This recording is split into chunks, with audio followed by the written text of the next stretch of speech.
gérer le non, débat. Merci. En vous entendant parler, c'est comme si que Sentif lu bees tàq la mu ngi doog a am. parce que c'est dirigé par un militant de Pastef. waaw d'accord comme noonu ko bëggee ñu dem ci. donc c'est juste pour vous dire bi ngay lire sànq di wax dégg naa la ngay expliquer bay wax ay mën nañ ci njortu commission rétro commission.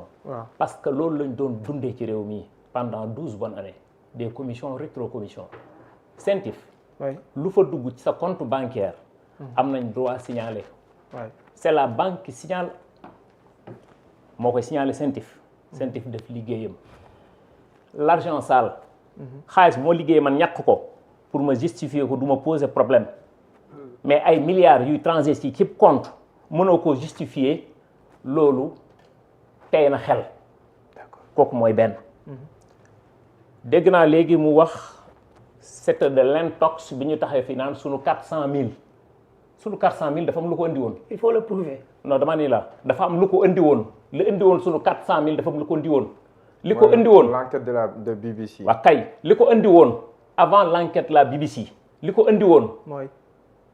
c'était une société dénommée Petro-Tim Limited bu ñu ubbi au Zul Caïman en janvier 2012 je dis bien janvier 2012 février mars avril mai juin le 19 juin plus précisément ñu génne ñaari rapport de présentation 0687 ak 792 benn bi ñu signé ko le 5 juin 2012 benn bi 19 juin 2012. D'accord. Sur la base de ce rapport qui dit que Petro-Tim Limited a les capacités financières et techniques pour exploiter notre hydrocarbure, ils sont en porte-à-faux avec le code pétrolier qui dit que yow yaa war a wane les capacités financières et techniques. Société bu ñu ubbi aux îles Caïmans. ñun 6 mois après ñun ñu jox la suñuy blogu pétrole. muy benn. Sur la base de ces 2 rapports ci la Macky Sall le président de la République génne ñaari décret 687 ak 792 loolu mooy dëgg 596 ak 597. waaw muy Petro-Tim mooy Saint-Louis offshore profond ak Kayar offshore profond. d'accord pour ñu explorer ñu dem ba 2000 ñu dem ba 2013. waay explorer wu ñu dara Sénégal war a retirer waat bloc yi. mu génn Macky Sall génne waat beneen décret d'extension initiale muy Saint-Louis offshore ak Kayar offshore pour extension pour ñu bañ koo retirer. d'accord pour nee nañ ñoom dañuy exploiter foofu la ñu foofu lañ tàbbee géej le 23 août 2013 la muy 1154 ak 1155 qui a été signé le 23 septembre 2013. muy les 2 blocs foofu lañ jaar tàbbee jël 60% jaay Cosmos jël 30% jaay BP Sénégal am 10% ñu dem ba ci biir Cosmos comme moom du Major mu jël 30% jaay BP moo tax suñu blocu gaz bii suñu digganteeg Mauritanie BP nekk ci actionnaire majoritaire mu tegu Cosmos ñun ak Mauritanie le vendredi 9 février 2018. Macky Sall jóge fii dem signer accord bilatéral entre le Sénégal et la Mauritanie pour le partage du gaz. lii mooy dëgg bu dee jaay pour jaay ou le courtage pour courtage kese. ñun état mënoon nañ ko defal suñu bopp on ne l'a pas fait. loolu du débat bi débat bi xam nga mooy lan. képp koo xam ne da nga fee nekk def fi crime économique.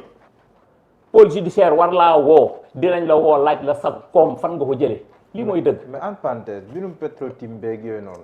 jàpp nga ne dossier boobu noonu li ñu doon wax scandale que ce scandale là. lu am la. est-ce que xam nga niveau la fan la njëkk a tàmbalee. oui nous travaillons dans une maison de verre. mooy. xam nga fan la njëkk a tàmbalee niveau la fan la njëkk a tàmbalee. oui yow mosoo exploiter pétrole. mosoo exploiter gaz. janvier 2012 février mars avril mai juin 6 mois ñu jël suñuy bloc pétrole di ko jox ñoo xam ne ils sont logés aux îles Caïmans ak ñoo xamante par Ediwang aux îles Caïmans janvier 2012 loolu c'est du nibi la transaction yooyu am yëpp nag laa la wax. transaction yooyu yëpp am. mais bi gën a dee Petro-Tim kan moo ko moom du Frank Timis Petro-Tim jël 90% de ses parts yi mu amoon jox ko kii ñuy wax Timis Corporation te ki moom Petro-Tim moom Timis Corporation muy Frank Timis moom Africa Petroleum muy Frank Timis xaw ma Frank Gueye c'est la même personne moom ñett yooyu yëpp ma la wax di Baba Jonge suñuy bloc de pétrole te transaction yooyu yëpp amul benn dërëm boo xamante ni Sénégal gis na ci boppam loolu mooy wax ji loolu benn la woon. léegi loolu kay laaj est-ce que président Macky Sall voilà dégguma li mu wax nii lan moo ci responsabilité président Macky Sall ak Alioune Sall lan moo ñu régir. C'est pas des textes. C'est pas des textes. Ils sont en porte-à-faux avec le code minier sur l'article 10. Point. Moi, je suis pas juriste. Ils sont en porte-à-faux. Même la Abdou Mbaye doon wax naan c'est un faux rapport. C'est pas un faux rapport sur l'écriture, mais sur le fond. waaw waxoon nañu sax ci rapport de présentation. nañu avancé. mais responsabilité président Macky Sall. waaw loolu laa lay laaj. waaw xam nga sànq maa ngi ko dégg muy ñu ngi wax naan. sa famille Maguette Diouf Abdou Diouf kenn nit li dugaloon ci régime muy Maguette Diouf. oui à part moo amatul keneen koo xam ne dugg na ci régime bi Abdoulaye Wade ñëw ni ko man maay Baba Jonge kii ñëw ni ko man maa leen di raw Macky Sall taxaw fii nii décret présidentiel du ma ko jox sama ku bokk ci man. wax na ko waxu ko. ah mu ñëw confier ko caisse de dépôt et de consignation le débat. feneen xam nga mooy lan loolu c'est du passé xam nga fan lañ toll tey jii la réduction des comptes lu fi waay jëloon te leerul di nga ko leeral wax na ko léegi je suis d'accord avec lui keneen ku nekk nit Sénégal bëgg leer kese loolu warul poser problème kooku moo doon ñaar dégg naa ko léegi mu ni nañ dox parce que amul lenn loo xam def nañ ko fi ñu ni Ousmane Sonko moo jógee fii dem ba nañu mën a def dem ba añam ni xaw ma lan dootoo campagne. tëkku pardon. waaw ni koy dootoo campagne. waaw da koo tëkku mais su ko neexee ndax même nit boobu moo taxu assemblée nationale bii adduna di ko seetaan mu ne man jël naa Thierno Alassane Sall jël na te xam naa bu weddee na wax loolu émission la woon. mu taxu assemblée nationale. ni Mimi Touré yóbbul naa ko man nii ba ñuy yóbbu man maa yóbbu.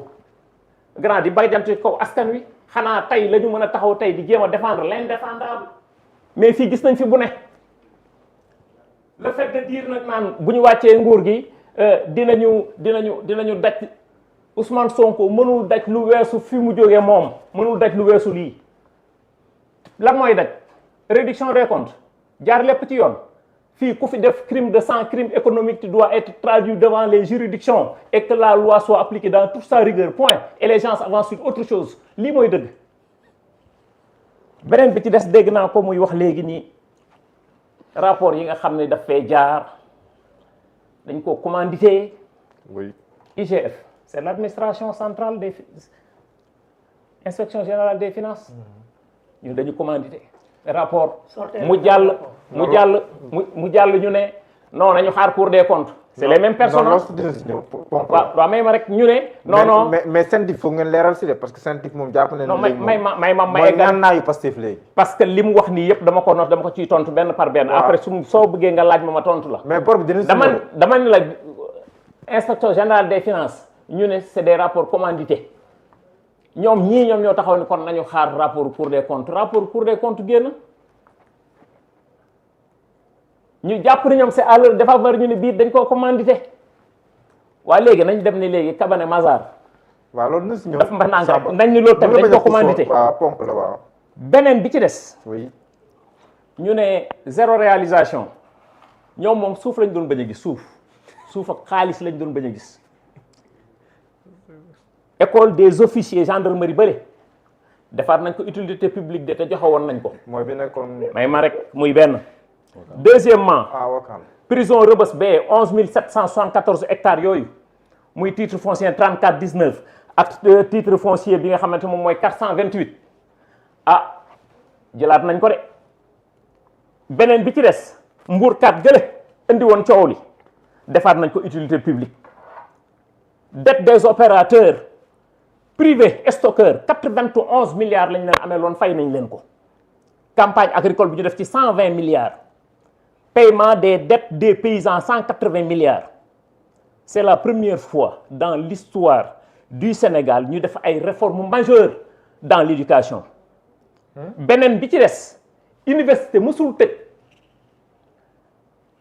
en 17 mois université da lay tëj manque à gagner plus de 40 milliards lañ doon perte ci université yi loolu dugaan na ci jaba askan wi ANSD la production industrielle de février 2025 yokk na de 19,4%. Ça c'est des chiffres de l'ANSD du ma ñëw nag ci yeneen affaires yi tey ñu gëm ni c'est une industrialisation que nous voulons faire yow nee nga tu es souverainiste nous sommes plus afro-souverainistes que vous parce que ñun li ñu gëm mooy des politiques endogènes et non exogènes des politiques structurelles et non conjoncturelles cette endogénéité là dafa am fu ñuy jaar te fi ñuy jaar loolu la ñuy dëggal gëm suñu bopp dëggal suñu bopp bi ñuy toog fii di waxu franc CFA dañ koy dévaluer chef d'État yi fi nekkoon dañu amul pexe obligation la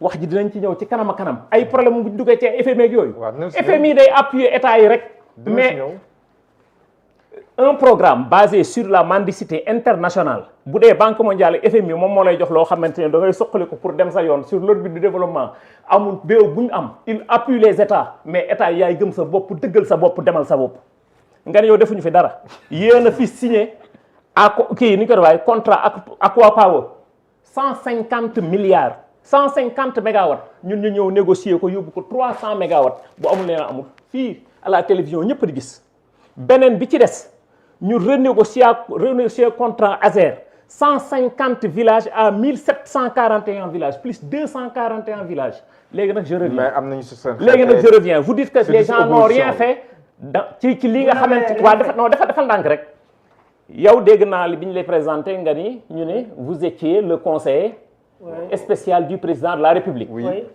diggante bi yow bàyyi nga Macky Sall bi mu daanoo ba ñëw jàppale Diomaye président ci élection présidentielle jàppale ko ci élection législative ñu ngi la ciy gërëm di la ci sant mais jàppal ni Macky Sall boobu en 12 ans en 12 bonnes années moom moo fi fekk endettement wu Sénégal 2741 milliards moom moo ko yóbbu plus de 20 000 milliards. bor bi dina si ñëwaat de Samba. yaa ngi may dégg bu baax. Macky Sall boobu ngeen àndaloon moom moo ñëw fekk chômage Sénégal 10,2 moom moo ko yóbbu 20,3 Macky Sall boobu ngay wax tey jii moom moo tax ba ñu am suñu indice de la corruption 118 milliards de nos francs CFA. Macky Sall boobu ngay wax ingénieur géologue def pétrochimie nekk fële tey Maroc moom la ñu jox 35 ressources dans ce petit pays qui se nomme le Sénégal avec une petite superficie de 192 722 kilomètres carrés moom moo fi def zéro industrialisation.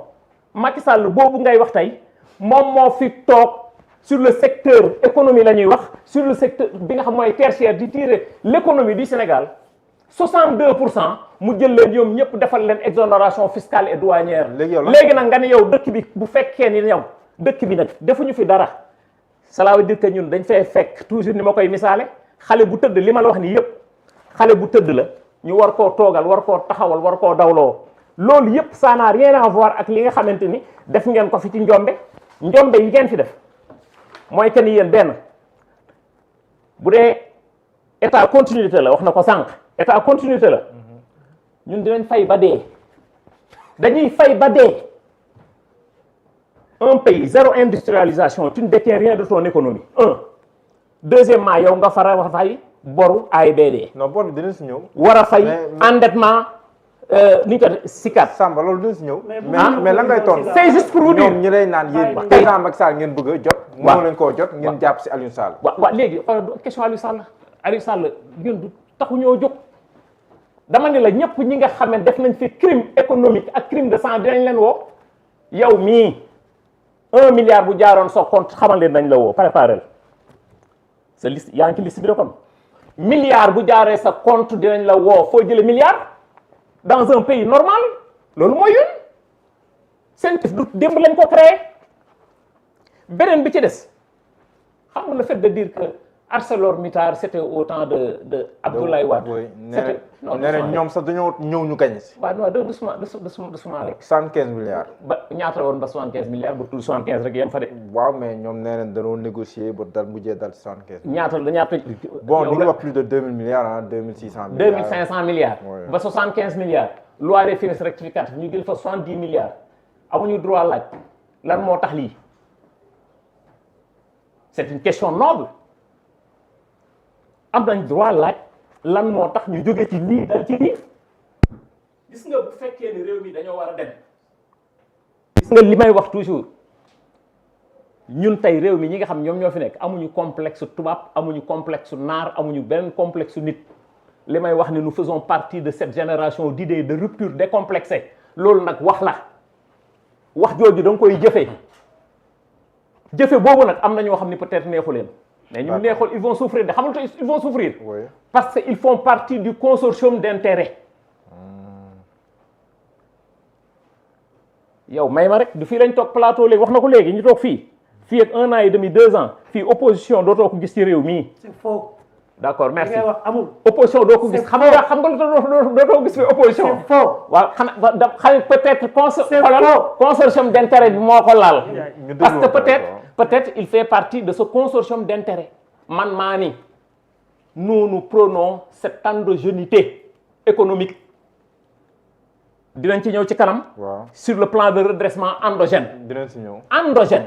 d'accord nous prenons l'endogénéité. mais réduction des comptes du règlement de compte. non ban règlement de compte nañ bàyyi caaxaan yi waaye grand yow nañ bàyyi caaxaan yi te wax ci li nga xamante ni moom mooy ali kale ji te bàyyi caaxaan yi yow nit taxaw fii wax li ñuy wax di bajantu ci kaw gor ñi man maa def lii ma daa def laa ay député taxaw assemblée nationale ku fi wax dañ lay jàpp yeew la jatang la rey la sànni la ci géej gi bal du tàkk sa gar du xëy fii lañ ko fii la ñu fekk loolu gars yi dañuy fàtte bracelet Pastef nga takk ñu jël dugal ci kaso bi comme ni mu ko waxee léegi ree sax ñu jël la dugal ci kaso bi nee nañ maintenant dafa yomb quoi ni ñuy dugalee nit ci kaso bi kenn yéenewul kenn kaso mais fi amul bu ñu gisul nous avons vu du tout.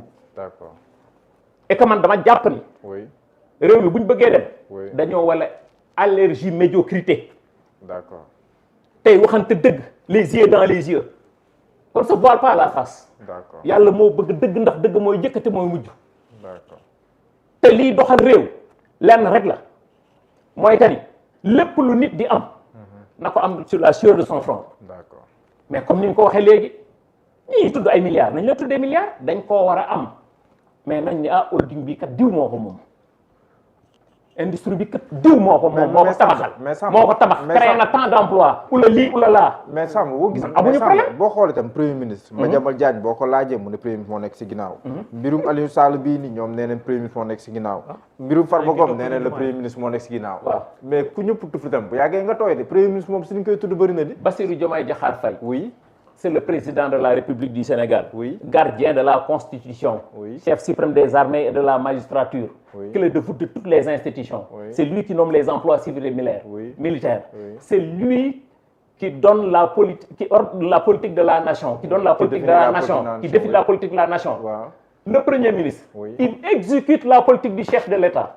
Mais ce Premier ministre-là, vous faites qu'il exerce la plénitude de la fonction du chef du gouvernement, mais évidemment ñi nga xam ne xamuñu xàmmewuñu ràññewuñu mën nañu jaakaar sax ne dualité la au sommet de l'État fii gis nañ fa bu ne dégg nañ fa bu nekk gis nga cet exercice là nga xam ne moom lay mettre en œuvre en tant que chef du gouvernement du ko mës a wàcc li mu ko waxee ñuy xaar mu démissionné fenn la démissionné wul danduwul puusul fi mu toog lay toog gérer le gouvernement juste bañ ñu yóbbu sur l'orbite du développement de ce pays. mais surtout si ñu koy tudd nag. waaw non déggoo li ma la xanaa. c'est la première fois dans l'histoire politique du Sénégal. oui premier ministre boo xam ne ndeysaan opposition bu ñuy xas sax du ñu xas président premier ministre la ñuy xas premier ministre lu ñëw ñu ne premier ministre bi léegi sax xaw naa wàññeeku ñoo nuroo daal saa yi ñoo ko nuroo doxin bi yëre yi verre yi mbaxana yi yooyu sax léegi wàcc nañ ko léegi ñu ngi ci yeneen.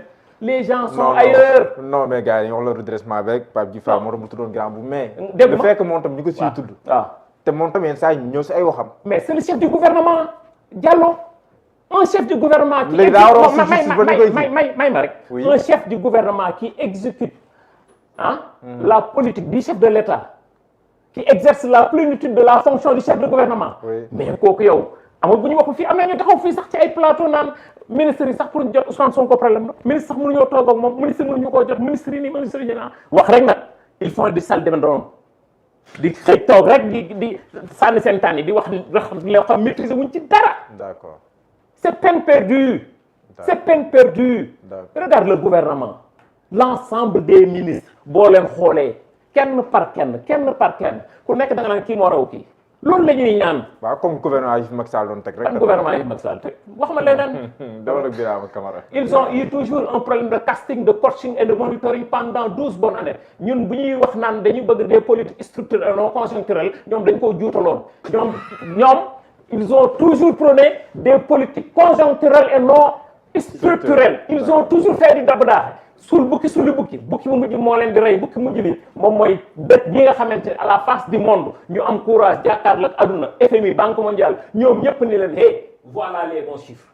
loolu mooy ful ak fayda. loolu na suñu waat dama la Birama Birama nan nga gisee cette situation ci mbirum reddition des comptes mais principalement l'affaire Aliou Sall ak li ñu koy toppee blanchiment de capitaux transaction yi nga xam ne wax nañ ko. mais tam lan nga ñu mën a defal comme jàngat ci tuuma yi nga xam ne way politique yi samp nañ ko ci seen tif. Merci Babacar merci beaucoup débat bi moom vraiment c'était